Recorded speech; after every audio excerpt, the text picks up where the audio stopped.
আসসালামু আলাইকুম শিক্ষার্থী বন্ধুরা, সবাইকে স্বাগত জানাচ্ছি বাংলাদেশের সর্বপ্রথম ডিজিটাল এবং পূর্ণাঙ্গ একটি সহায়ক বই ইজি অ্যাকাউন্টিং বইয়ের বেসিক কনসেপ্টের ক্লাসে। খেয়াল করে দেখো, আমরা আলোচনা করছিলাম আর্থিক বিবরণীর সমন্বয় দাখিলা নিয়ে। আমরা এই পর্যায়ে আজকের এই ক্লাসটিতে আলোচনা করতে চাই আমাদের আর্থিক বিবরণীর বিক্রয় সম্পর্কিত সমন্বয় নিয়ে। দেখো, আমরা সবাই জানি বিক্রয় এটা আমাদের জন্য একটা আয়। আমরা বিক্রয় থেকে অলিখিত বিক্রয় যোগ করি, বিক্রয় ফেরত, বিক্রয় বাট্টা, মুনাফাবিহীন বিক্রয়, এই জিনিসগুলো বাদ দিয়ে দিই। এবং আমাদের হিসাব বিজ্ঞানের অন্যতম বড় একটা নীতি হচ্ছে আমাদের প্রতিটা লেনদেনই হচ্ছে স্বয়ংসম্পূর্ণ ও স্বতন্ত্র। ভাইয়া, আমাদের হিসাব বিজ্ঞানের লেনদেনগুলোর সবচেয়ে বড় একটা বৈশিষ্ট্য হচ্ছে আমাদের প্রতিটা লেনদেনই স্বয়ংসম্পূর্ণ ও স্বতন্ত্র। স্বয়ংসম্পূর্ণ ও স্বতন্ত্র হওয়ার কারণে আমাদের প্রতিষ্ঠানের কোনো একটা লেনদেনের মধ্যে অন্য কোনো একটা লেনদেন অন্তর্ভুক্ত থাকতে পারে না, কারণ সবারই তো একটা নিজস্বতা আছে। প্রত্যেকটা লেনদেনই আসলে আমরা আলাদা আলাদাভাবে লিপিবদ্ধ করতেই পছন্দ করি, আলাদা আলাদাভাবে লিপিবদ্ধ করতেই কি করি, পছন্দ করি, তাই না? আচ্ছা, তাহলে এইখানে আমরা যদি একটু আলোচনাটা করি, দেখো আমাদের প্রথম 1 নম্বর সমন্বয় কি বলেছে, বলেছে মুনাফাবিহীন বিক্রয় 1000 টাকা বিক্রয়ের মধ্যে অন্তর্ভুক্ত আছে। দেখো, মুনাফাবিহীন বিক্রয় মানে হচ্ছে আমি পণ্যটা বিক্রি করেছি কিন্তু মুনাফা হয়নি। মনে করো যে আমি একটা পণ্য কিনে নিয়ে আসছি 10,000 টাকা দিয়ে। 10,000 টাকা দিয়ে, এখন 10,000 টাকা দিয়ে পণ্য কেনার পরে আমার শ্বশুর বাড়ির আত্মীয় আসছে, এসে আমার দোকান থেকে সে কোনো একটা কিছু কিনে নিয়ে যেতে চাচ্ছে। আমার তো শ্বশুর বাড়ির আত্মীয়, আমি তো তার থেকে প্রফিট করতে পারতেছি না, তাই না? আমি তো তার থেকে মুনাফা অর্জন করতে পারতেছি না। আমি কি করলাম, কেনা দামেই তাকে পণ্যটা দিয়ে দিলাম। বা আমার খুব নিকটতম কোন একজন বন্ধু আসছে, যার কাছে আসলে আমি যার সাথে ব্যবসা করতে পারবো না, আমার কাছে তার সাথে ব্যবসা করাটা আমার কাছে মানে নৈতিকভাবে প্রশ্নবিদ্ধ মনে হচ্ছিল, যে কারণে আমি তাকে কি করছি, যেই দামে পণ্যটা কিনে নিয়ে আসছিলাম ওই দামে আমি তার কাছে বিক্রি করে দিছি। তার মানে কি, এই বিক্রয়ের মধ্যে কোনো মুনাফা আছে? মনে রাখবা, বিক্রয়ের মধ্যে যেই অ্যামাউন্টটা থাকবে ওই অ্যামাউন্টের মধ্যে মুনাফা থাকা লাগবে। আমি 10,000 টাকা দিয়ে কিনে 10,000 টাকা দিয়েই বেচে দিছি, আমি 10,000 টাকা দিয়ে কিনে 10,000 টাকাতেই বেচা দিছি, তা আমার তো এখানে কোনো মুনাফা হয় নাই। আমার তো মুনাফা না হইলে সেটাকে তো আমি বিক্রয়ের মধ্যে রাখতে পারি না। তাহলে আমি এটাকে কি করব, এটা আমি বিক্রয় থেকে বাদ দিয়ে দিব, যে ভাই তোর মধ্যে মুনাফা নাই, তার মানে তুই বিক্রয়ের মধ্যে থাকার যোগ্যতা হারায় ফেলছিস, তুই বিক্রয় থেকে বাদ। ভালো কথা, বিক্রয় থেকে বাদ দিয়ে দিলাম। এখন বিক্রয় থেকে বেচারারে বাদ দিয়ে দিছি, এই বেচারা কি আর ক্রয়ের মধ্যে থাকতে পারবে? পণ্যটা আমার কাছ থেকে চলে গেছে না ভাইয়া, পণ্য দ্রব্যটা কি আমার কাছ থেকে চলে গেছে না? কোন মূল্যে চলে গেছে? ক্রয় মূল্যে চলে গেছে। তার মানে এটা একবার ক্রয় থেকেও বাদ দিতে হবে। তাহলে মুনাফাবিহীন বিক্রয় যদি থাকে, তাহলে আমি এটার একবার বিক্রয় থেকেও বাদ দিব, আরেকবার এটারে আমি ক্রয় থেকেও বাদ দিব। এটারে আমি একবার বিক্রয় থেকেও বাদ দিয়ে দিব, আরেকবার এটারে আমি ক্রয় থেকেও বাদ দিয়ে দিব। কথাটা কি বোঝা গেছে ভাইয়া? আচ্ছা, এরপরে আসো সমন্বয় নাম্বার 2। ভাইয়া, সমন্বয় নাম্বার 2 কি বলা আছে ভাইয়া? অলিখিত আন্তঃফেরত। আন্তঃফেরত মানে হচ্ছে বিক্রয় ফেরত। অলিখিত আন্তঃফেরত 4,000 টাকা, অথবা পণ্য ফেরত পাওয়া গেল 4,000 টাকা, যাই হোক বিক্রয় ফেরত এটা আমরা ইয়া থেকে বাদ দিয়ে দিই, বিক্রয় থেকে বাদ দিই। বিক্রয় যোগ অলিখিত বিক্রয় বাদ বিক্রয় ফেরত। তো বিক্রয় ফেরত এটা অলিখিত হোক লিখিত হোক, আমি এটা বিক্রয় থেকে বাদ দিয়ে দিই। তাহলে এই যে আমরা বিক্রয় থেকে বিক্রয় ফেরতের টাকাটা বাদ দিয়ে দিলাম। যেহেতু এটা সমন্বয় ছিল, আমার প্রতিটা সমন্বয়ের কাজ হবে কমপক্ষে 2 বার।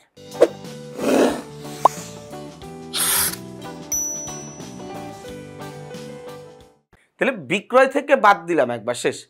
এটা তো সমন্বয়ে আসছে ভাইয়া, মনে রাখবা সমন্বয়ের কাজ হয় কমপক্ষে 2 বার। সমন্বয়ের কাজ হয় কয়বার? কমপক্ষে 2 বার। সমন্বয়ের কাজ হয় কয়বার? কমপক্ষে 2 বার। তাহলে একবার কাজ আমি করলাম বিক্রয় থেকে বাদ, আরেকবার কি করব?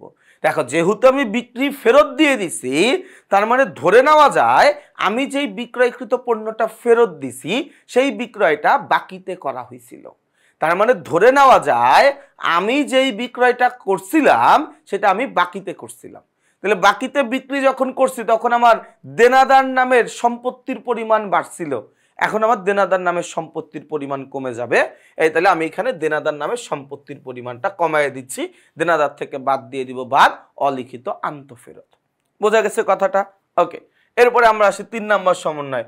বাকিতে পণ্য বিক্রয় 8,000 টাকা হিসাবভুক্ত করা হয়নি। হিসাবভুক্ত করে বাকিতে পণ্য বিক্রয়, এটা জাবেদা কি? এটা জাবেদা হচ্ছে দেনাদার হিসাব ডেবিট আর বিক্রয় হিসাব ক্রেডিট। বিক্রয় হিসাব ক্রেডিট, তাই তো? এই বাকিতে বিক্রয়, ভাইয়া বাকিতে বিক্রয় এটা জাবেদা কি আমাকে বলো তো? আমি বাকিতে বিক্রয় করেছি, এটা জাবেদা কি? বাকিতে বিক্রি করলে এটা জাবেদা হয় দেনাদার হিসাব ডেবিট, বিক্রয় হিসাব ক্রেডিট। বাকিতে বিক্রয় করলে এটা জাবেদা হয় দেনাদার হিসাব ডেবিট, বিক্রয় হিসাব ক্রেডিট। মানে আমার দেনাদার নামের সম্পত্তি বাড়বে, বিক্রয় নামের আয় বাড়বে। তাহলে এই যে দেখো ভাইয়া, আমি বিক্রয় নামে আয়ের পরিমাণ বাড়াইলাম, দেনাদার নামের সম্পত্তির পরিমাণ বাড়াইলাম।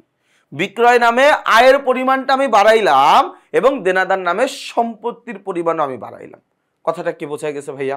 আচ্ছা, 4 নম্বর সমন্বয় আমরা আসব।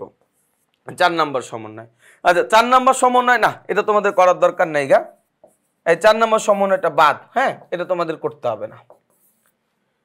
4 নম্বর সমন্বয়টা তোমাদের করার দরকার নাই, ঠিক আছে? এই টাইপের সমন্বয় দেওয়া তোমাদের জন্য খুব কঠিন, এটা ইন্টারমিডিয়েট অনেক বেশি আসে, তোমাদের আপাতত দরকার নেই। ক্রয় সম্পর্কিত একটা এরকম ছিল, আমি বাদ দিয়ে দিছি, দরকার নেই এটা করার। আসো 5 নম্বরটায় আমরা আসি। পুরাতন আসবাবপত্র বিক্রয় 9,000 টাকা, যা বিক্রয় হিসাবে লেখা হয়েছে। আমি বিক্রি করছি আসবাবপত্র, ভাইয়া আমি বিক্রি করছি আসবাবপত্র, কিন্তু সেটা আমি লিখে দিছি কার মধ্যে? বিক্রয়ের মধ্যে। তার মানে আমি এখানে ভুল কি করছি? আমি ভুল করছি বিক্রয় নামে আয়ের পরিমাণ বাড়ার কথা ছিল, আমি বাড়াই নাই, 1 নম্বর ভুল। আসবাবপত্র নামের সম্পত্তির পরিমাণ কমার কথা ছিল, আমি কমাই নাই, 2টা ভুল। ভুল করছি 2টা, সংশোধনও করব 2টা। বিক্রয় নামে আয়ের পরিমাণ বাড়ার কথা, সরি, বিক্রয় নামে আয়ের পরিমাণ বাড়ার কথা ছিল না, কিন্তু আমি বাড়াই দিছিলাম, এই জন্য এখন কমাই দিব, বিক্রয় থেকে বাদ দিব বাদ আসবাবপত্র বিক্রয়। আসবাবপত্র নামে, এই আসবাবপত্র নামে খেয়াল করে দেখো, আসবাবপত্র নামে জায়গায় কি করছি আমরা? পুরাতন আসবাবপত্র বিক্রয়, এই পুরাতন আসবাবপত্র বিক্রয়। তাইলে এইখান থেকে আমার আসবাবপত্রটা কি করে দিতে হবে? পুরাতন আসবাবপত্র বিক্রয় করে দিছে, তাই না? বা আমরা জায়গায় লিখতে পারি আসবাবপত্র বিক্রয়।